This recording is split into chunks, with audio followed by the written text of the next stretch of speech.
A blessed day sa inyong lahat mga kapatid. Kumusta po sa araw na ito? Ngayon po ay araw ng Biyernes. Napakabilis po ng araw. At sa sunod na araw ay araw na ng Sabado. At malapit na rin ang ikatlong linggo sa panahon, sa karaniwang panahon.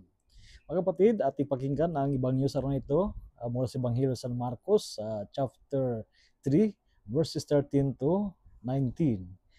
Jesus went up to the mountain and summoned those whom he wanted, and they came to him. He appointed 12, whom he named also apostles, that they might be with him, and he might send them forth to preach and to have authority to drive out demons. He appointed 12, Simon, James, John, uh, Andrew, Philip, Bartolomeo, Matthew, Thomas, James, son of Alphaeus, Thaddeus, Simon, the Canaanian, and Judas Iscariot who betrayed him.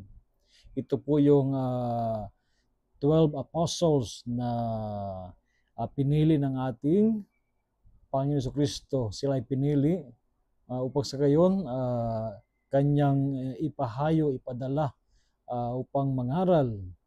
Binigyan niya ng kapangyarihan to drive out demons at pagpagaling sa mga may karamdaman. Hindi ni Jesus sinako kailanman ang kanyang mga gawain, datapwat ibinahagi niya sa mga tao na kanyang pinili. Salamat kapatid sa pagpapatuloy ng mission natin Panginoon sa ating kasalukuyang panahon. Tayo maging bukas na makibahagi sa misyon ng ating Panginoon sa kanyang patuloy na pagpapadama sa kanya ng kanyang dakilang pag-ibig sa ating lahat.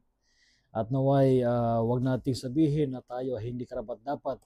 Tayo tinawag Panginoon sapagkat tayo ay mahal ng ating Panginoon, at hayaan natin ang kanyang pagmamahal ang siyang gagawa sa atin na maging karapat-dapat sa kanyang pagpili sa atin upang maging kanyang mga alagad. So God bless you, and may the Lord may continue to bless you today and bless also your family, and of course rest assured of my prayers for each one of you.